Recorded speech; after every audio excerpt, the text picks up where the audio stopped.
I have never felt so conflicted and distressed over what I had to do in a game before.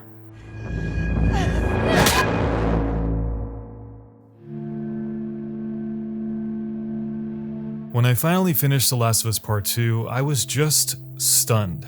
I felt tired and heavy, and sad too, but happy and grateful, on the edge of my seat, and inspired, sentimental, amazed even, and so many more sensations. The Last of Us Part 2 is not an easy game to play, as it is the master of assaulting all of your emotional fronts with non-stop intensity for nearly 20 hours straight. Like the flooding that pervades Seattle, it's a series of crashing waves. The fall of one crisis causes the rise of another, and it never lets up. The madness at which it tells the story makes it difficult to process because you feel crushed under its weight. The body count rises and the story spirals out of control. You feel toyed with, dragged along a story that presents so many questions with so few answers, all the way up until the very last minute. It could very well be the most heart-wrenching story in all of video games, and after I beat it, I reflected back on it for a long time, going through the motions of what could possibly be one of the most special and phenomenal games ever made. The Last of Us Part 2's fierce storytelling is simply in a league of its own. Not even its predecessor could match the heaviness, the coldness, and the bravery with how it's told, and in many ways even more symbolic, if not resonating, with its hard-hitting subject material. It doesn't take the easy way out by delivering another Joel and Ellie story that so many people wanted. It's something different and unique on its own, and it's fearless, subverting expectations for what you think you want by being the most confrontational video game that has possibly ever been made. And that's the first thing that makes it so incredible. Some of the best stories make us feel uncomfortable by presenting radical ideas and writing between the lines. They're unpredictable, they get under our skin, and they're very tough to swallow. This makes them difficult at times to approach, as they can take the wind out of your sails. As a result, they're not party pleasers. It forces us to question the way we think about things as the game pricks at us, one sting after another, pushing us to look beyond our own personal bubbles, so that we might understand why their characters do what they do, why the story is written the way it is, way beyond our own self-interest. These are often the stories that last through the ages because they're not afraid to explore the area beyond what we can imagine for ourselves. You're gonna fucking die! What's going on? Let him go! Who is that? Let him She go! snuck in. The Last of Us Part 2 isn't for everyone. It's not a feel-good story. There's no happily ever after moment. People die abruptly without remorse, their faces washed away in the blink of an eye.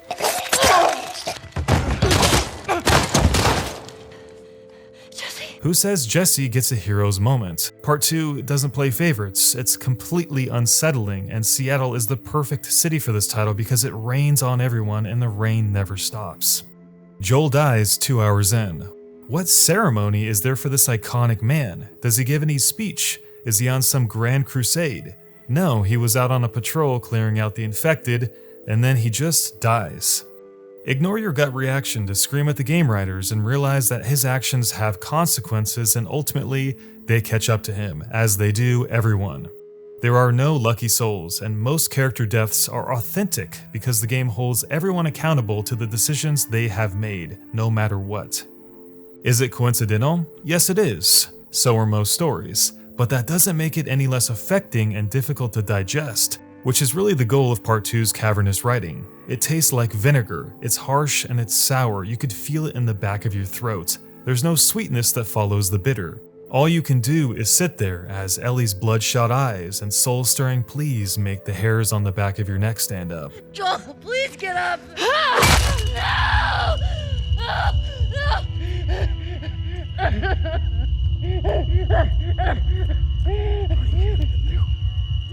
This is one of the most moving, well-acted, and gripping scenes I have ever experienced, and it sets a somber and evocative tone for the rest of the game, and frankly, it always upholds that standard.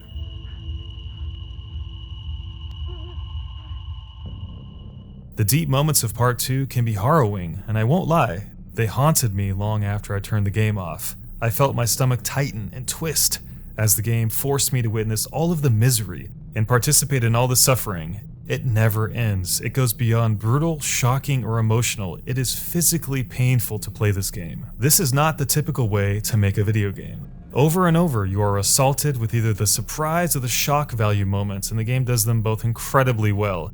Maybe too well. Nearly every cutscene is hard to watch. The obscene levels of violence and what the fuck moments determined to make you feel absolutely crushed to the bone with emotion.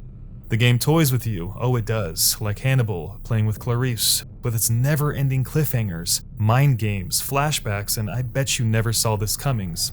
We search for relief, but it rarely comes. The game always has its foot on the heart-rending gas pedal. Who do we root for when the game has no single plot or climax, or no true villain? In fact, there is no true hero in The Last of Us Part 2. The game will make you question it many times, and every single time it gets a little bit harder as the stakes are raised. No game twists, bends, and breaks the classic film arc better than Part 2. While it's absolutely exhausting and agonizing, the overall story though is magical, mostly because the quality is superb and the character arcs are always compelling and ambiguous. Everyone has a dark side, which keeps players on edge, amplifying tension as we wonder, oh, who will it be to fly off the rails next? Some have become subhuman, desensitized to the violence almost completely. Ellie herself is at times animalistic, Abby vengeful to the point of insanity. They are broken down to their most feral in this game, and it's hard to watch play out, but necessary to showcase them as people living in a doomed world where everyone is damned. These are not the archetypes for perfect heroes. The game is simply a vehicle of continual crisis, which evolves them into complex characters as the player begs for any sort of resolution. This is why the game feels so captivating, because the player constantly asks, how could this possibly end well? Why I love this story so much is because it purposefully leaves players in limbo as it jumps from the various story beats, sometimes the very second any resolution was about to happen. On my couch, I could feel myself sitting so still, you'd think I wasn't breathing during the many false climaxes the game offers. I've never clenched my ass cheeks as much as this. I could feel my chest rise and fall, rise and fall. The stillness, it was eerie, and then the numbness. Not during the whole game, of course not, but in the many moving moments the game offers. And in these insane moments, my quiet dark room became an echo chamber of my own presence, like a noiseless yoga temple as I processed what I had just witnessed and played. My toes clenched into a little ball like bird talons gripping on a tree branch. I was truly immersed. I've never had a game do this to me since the original Last of Us. This is possibly why I could only play the game for about an hour or two at a time, because it is such an exhausting state of mind to be in, despite the zen-like feeling that accompanies it. Heavy-handed storytelling takes a lot out of you, emotionally and physically. I think the point of Part 2's taxing storytelling is that it wants you to think beyond the lines of good and evil, as everyone is a villain in someone else's story, even Ellie, whom we have grown to love. At first, it's unwelcome. Having to play Abby after going through most of Ellie's arc seems almost inexcusable, especially since she just killed Joel and we still don't know yet why. And that's even harder to swallow when 10 hours have to go by before we get to go back to Ellie. However, that is until you realize that Ellie is the villain in Abby's story, as Abby is hers, whether we want to accept that fact or not. Taking control of Abby gives players a look inside the antagonist far beyond what most games do, because we get to feel the effects of our hero's actions firsthand, not just see them from afar. Players physically go through all of the stages of her hero's journey with her. They see her kill Joel, they see the flashbacks with her father, they see her gravitating away from the WFL. They get to experience why she leaves them, not just hear about it. How Lev and Yara provide her vindication, and play through all three stages with Ellie: resentment, mercy, and redemption. This isn't just a story of buff girl kill Joel, Ellie get revenge. It is one of forgiveness and closure, and by playing as Abby, we can feel compassion for her, and we need to understand that that is okay. Abby's issue initially is that the game comes to a hard reset to introduce her in the middle of someone else's story, which stifles the momentum of Ellie's arc. This comes at a grave cost, as now we have to develop this new character during a time where Ellie's story was going to come to a close. So it's almost as if the game teases that sense of resolution before snatching it up from under you. It's like being at the tippity top of a roller coaster looking over the edge at the moment before the plunge, only for it to roll backwards to the starting line. Pacing is Part 2's biggest issue because of this. The game knows you want to go back to Ellie, and the idea is that the player shouldn't like Abby because she represents our inability to go back to her. The player hating Abby is exactly like Ellie hating Abby in the game, so we're supposed to feel this way. It's a gamble for sure, but no one can say the game doesn't make a great effort to accept it, because we may never put out that hatred, and that is fine, even when we see Abby as a human, flawed as she may be. Just like Ellie in her 10 hours, fighting for survival, helping friends, narrowly escaping danger, coming to terms with her flaws, some of us may still want her dead, just because how the game was presented. It's pretty damn dark. You don't get to rush this. But that's the ultimate goal with Abby, to push us to the point of breaking and then bring us all the way back around. The game isn't forcing you to play as Abby because it thought you wanted to play as her. It's for us to witness the yin to Ellie's yang, so that when Ellie spares her in the final moments of the game, we can be torn into how to feel and who to root for beyond the typical villain archetype. You cannot write that into a video game from the position of Ellie alone. It's powerful stuff. Mechanically, the transition is flawless as Ellie and Abby share the same basic moves in the gameplay. The jarring part is the feeling that we've lost our progression with Ellie. As soon as we take over Abby's story, we have to circle back to the same cycle as we did with Ellie, and that means lots of flashbacks and character work and what I like to refer to as walking pieces. Very slow moments of gameplay to introduce new faces, environments, and motives for moving forward. All of this takes time and is something we've already spent a lot of time doing as Ellie to set up her character. So when we do it all over again halfway through the game, momentum kind of crashes. We also start with the bare minimum, gameplay speaking, forced to collect new weapons, holsters, and start the upgrade system all over again from scratch. It's the same with Ellie's journal. It takes it away, making us feel like we've regressed back to square one. Reverting game systems for the sake of a duo storytelling thread is certainly a trade-off that hurts the game during these middle hours, but thankfully the gameplay is so damn good, it hardly bothered me for long. The gameplay itself is wonderful, fluid, tactical, improvisational, and fucking intense.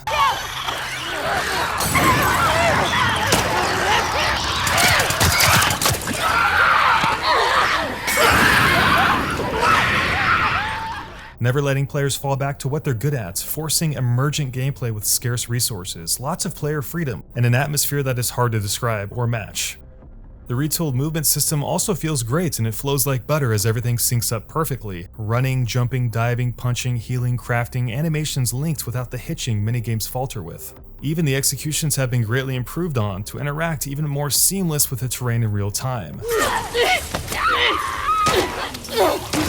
This smoothness makes the gameplay feel so goddamn good, yet you always feel vulnerable in the dark, especially when the game combines clickers, stalkers, and runners together all at once.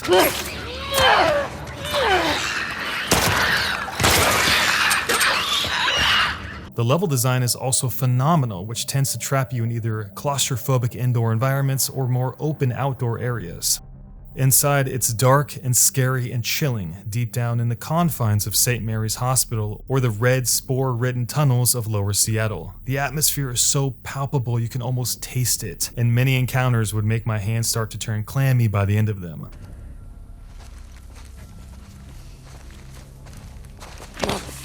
Shut it. This your plan? Outside, it's open and expanded, but either way, the freedom is there to approach it in the way you want, far beyond what was possible with the first game. My one big problem with The Last of Us Part 2 is that it's a shame that the encounters are so black and white though. After every fight, typically the first thing that happens is that a character will announce that the coast is clear, which is the game telling you that the fight is over and it's safe to start searching for items. Jesus. I think that's all of them. That's all of them. See any more? No. Did they get you? No, I'm clean. I'm ready to get out of here. It may have been better not to do this, so players would have to keep their guard up while exploring the world. However, in hindsight, I guess that's why the gameplay in these areas is so good in the first place. By styling the game with very scripted encounters, it becomes handcrafted, tightly curated from start to finish, which makes it goddamn compelling all the way through. What I love most about The Last of Us Part 2 though is that the game is not a one-dimensional revenge story as many people think it is. It's about a girl who never got to reconcile with the man who took away her purpose in life, and her quest to seek redemption from the woman who robbed her of that chance. Part 2 reminds us that if we want that healing, we have to forgive, else we'll lose who we are in the same way that others already have. Maybe not understand those we need to make peace with, but at least to try to forgive, for the sake of ourselves, even if we don't know how. The story of The Last of Us is beautiful, and it is a story of circles, and it shows what goes around comes around, that we'll never be able to run from what we've done forever. We may be able to live with it if we make amends with it, but we'll still have to carry it with us forever. The player will never know if Ellie came to Santa Barbara for cold-blooded revenge or closure. It's unclear her motivations at this point, as she has become so raw and numb to any pain. She has watched so many people die, and she has done the killing too, even when her friends needed her the most. We're taking a boat. You heard them, right? They're talking about Tommy. We don't know that. Who else is it gonna be? If it is him, he'll be gone by the time we get there. Abby is where he'll be headed, so if we just What if fall, he's in trouble? he can take care of himself. Jesus Christ. The best way to help Tommy is to go after Abby. Ellie's character is one of the most captivating characters I think I've ever seen written, but she might not even be a good person. I think this is what makes her who she is, walking through the most dirty, horrid, and sad story, forced to make one final choice, which will define her character for the foreseeable future. Whereas Abby ignored her own humanity the moment before Joel's demise, Ellie chose to spare her in what I can only describe as the most sickening, visceral, and graphic fight that I've ever had to play. I found myself wincing at each slash as the gashes opened up on Abby's face and arms, drenched to the bone in blood. In the water, gasping for breath, stained red as she gets pushed down further and further. You can't help but feel all of the emotions of the game, culminating in this one moment as the melancholy music fades in, and at this point you realize that she may very well die right now, pounding on Ellie's arm for mercy. And then the flashback happens, and you see Joel on the porch, and then it cuts back to Ellie, blood-soaked. Is she even human anymore? When Ellie finally lets Abby go, her character arc becomes complete. She chooses to save the last bit of humanity inside of her to start anew. If she didn't, she would have destroyed herself. This is why it's okay that even though she's killed so many people to get to this moment, she spares the one she wanted to kill the most. Seeing her emerge a better person in this moment was insanely powerful and cathartic. Back on the farm, it's also unclear what happens next. One of the lasting images I had of this game was watching her try to play the song Joel taught her with 2 fingers and a thumb. As a guitar player, I can tell you that you cannot play that C chord in this position without 3 fingers. Just like much of the rest of the game, it is heartbreaking. All because, in the accompanying scene, we see Joel playing guitar on the porch, literally the day before he died. And that day is the day that she finally told him, after years, that she wants to start to forgive him. I don't think I can ever forgive you for that.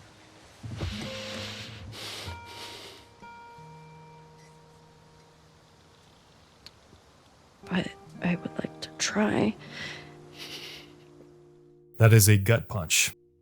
With Ellie leaving her guitar and walking away into an uncertain future, the ending is open to interpretation. Is the moth symbolism showing us that she's accepted what Joel had done? Or is it that she simply came to terms with never being able to, even though she wanted to? One of the hardest parts of writing any video game essay is flattering a game for its achievements without sounding like a drooling fanboy. During this essay, I've hopefully made it abundantly clear that The Last of Us Part 2 is phenomenal, but I've also realized that I haven't really touched on the negatives of this game either, which I will list them right now if you want to pause the video. After finally finishing The Last of Us Part 2, I have to say it is brilliant, moving, and beautiful. It has amazing symbolism, graphics, themes, voice work, music, and awesome gameplay to which I feel are just as great as the storytelling. I went into The Last of Us Part 2 not knowing what to expect. What I found after finally finishing it was a remarkable, brave, mature, and exciting game. A story that is as enjoyable as it is emotionally taxing to finish. Okay, be safe. You be safe. There are dinosaurs around. A true journey that rips a gigantic hole in our hearts and works its ass off to fill it by the time the game ends. And that is what I consider a great video game. It is brilliant, moving, beautiful, and one of the best games I have ever played.